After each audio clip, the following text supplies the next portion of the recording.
Penahanan Bahar bin Smith ini segera menjadi perhatian publik, apalagi sebelum penetapan tersangka oleh polisi. Ada sejumlah peristiwa yang mendahului yang terjadi di pesantren Tajul Alawiyin.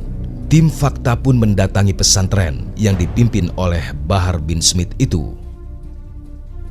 Saat ini kita akan menuju ke Tajul Alawiyin, merupakan pondok pesantren milik Bahar bin Smith yang menurut informasi ada tragedi pelemparan 3 kepala anjing di pondok pesantren tersebut yang kemudian dianggap oleh penghuni pondok pesantren sebagai sebuah teror.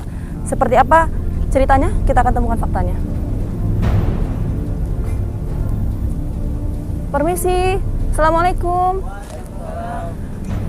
Mas, perkenalkan, Vita dari program Fakta TV One mau nanya, pondok pesantren Bahar bin Smith, Habib Bahar di mana ya?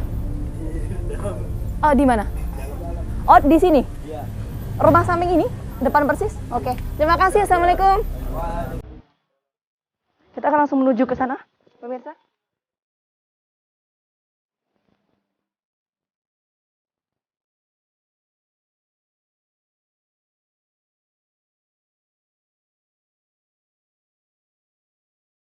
Assalamualaikum.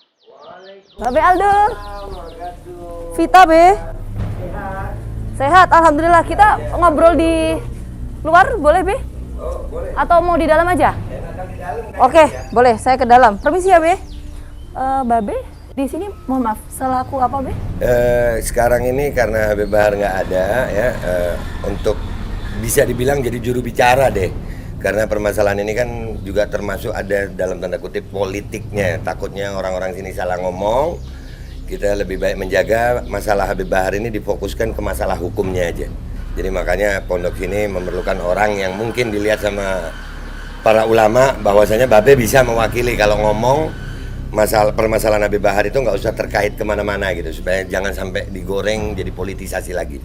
Be, pasca Bahar ini ditetapkan sebagai tersangka, proses hukum juga berjalan.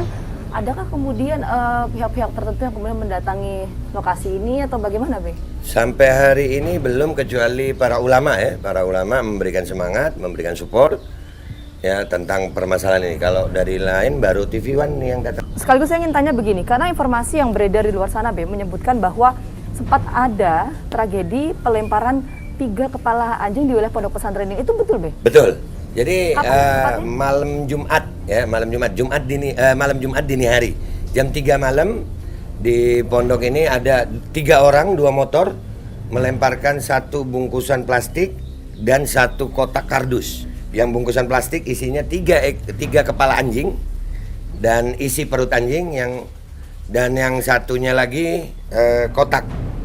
Kotak itu tulisannya jangan dibuka, berbahaya. Tapi namanya anak pondok tetap dibuka aja ya. Isinya balok kayu. Itu berarti ada anak pondok pesantren yang melihat secara langsung? Ada. Siapa, ada. Be?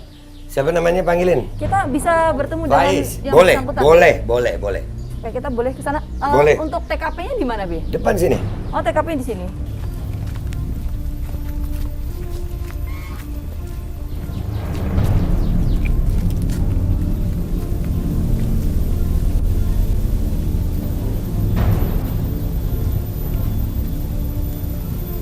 Oh, lokasinya di sini.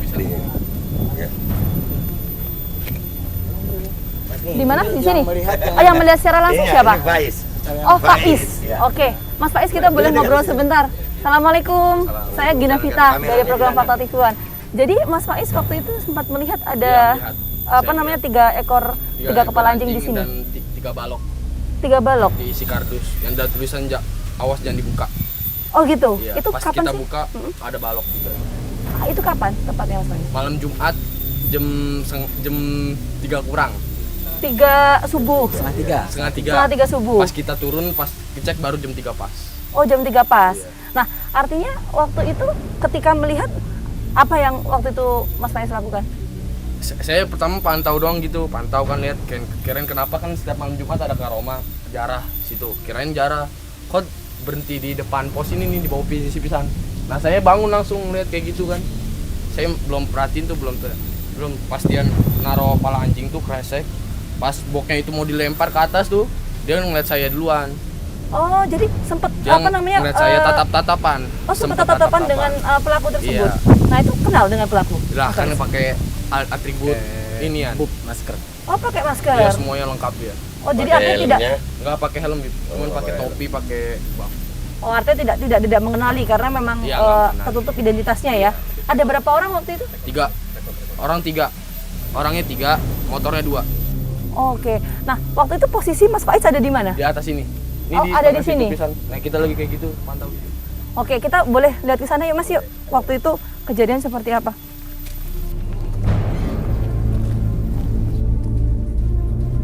Jadi waktu itu pukul 3 subuh ya? Iya, 3 subuh. 3 subuh dini hari, Mas Faiz ada di sini. Di sini, kita di sini tiduran pisan. Aslinya yang jaga 4 orang. Oh, 4 Yang orang. 4 itu yang 3 itu udah pada tidur, tinggal saya sendiri. Oh, tinggal Mas Faiz sendiri. Iya. Nah, waktu itu Mas Faiz ketika di sini melihatnya gimana, Mas? Ada apa? Nah, dia di situ tuh bawah sini pisan nih. Persis di bawah sini. Di sini. Apa yang dilakukan waktu itu oleh pelaku? Dia naruh plastik, terus pengen bok itu pengen dilempar, pas ngeliat tatapan saya langsung saya teriak, langsung dia lari seadanya. Tadi nggak sempat terlempar ke sini ya? Enggak. Nah. Saya udah teriakin duluan. Oh, sudah teriakin Iya. duluan. Begitu. Emang ini baru pertama terjadi atau gimana? Kalau sampai ada yang begini baru pertama Baru itu. ya sampai ada kayak itu baru pertama. Baru pertama kali Baru ini. pertama kali terjadi. Baru pertama kali terjadi. Oke. Nah, waktu itu melihat nggak plat motornya?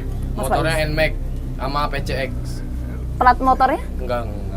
nggak melihat sama Iya, sekali. nggak ngeliat. Nah, waktu itu Mas Faiz sempat melihat isi. Sempet ada 2 santri yang buka. Pertama buka, wah pala anjing nih. Pala anjing. Terus pas kerdus buka tuh kan ngeri juga tuh, ada tulisan awas jangan dibuka tuh. Akhirnya dibuka juga sama santri. Isinya balok doang 3. Nah, Setelah melihat itu terus apa yang dilakukan, Mas Faiz? enggak sih, enggak apa, cuman rekaman video doang. Terus Iya. katanya sempat melaporkan juga Iya, setelah saya itu ya? melaporkan Siap, ya. barang bukti ada di polsek. Oh, yang melaporkan Iya, Babe Aldo? Iya, kami melaporkan. Jadi kami dari pihak pondok untuk menjaga hal-hal yang tidak diinginkan, ya kan. Jadi jangan sampai timbul fitnah lagi. Udah kita laporkan aja masih difitnah kok. Ya kan, kita udah melaporkan aja masih difitnah, dibilang itu rekayasa kita. Jadi akhirnya kami tetap melaporkan, memilih untuk melaporkan agar pihak kepolisian juga tahu bahwasannya kita orang yang taat hukum.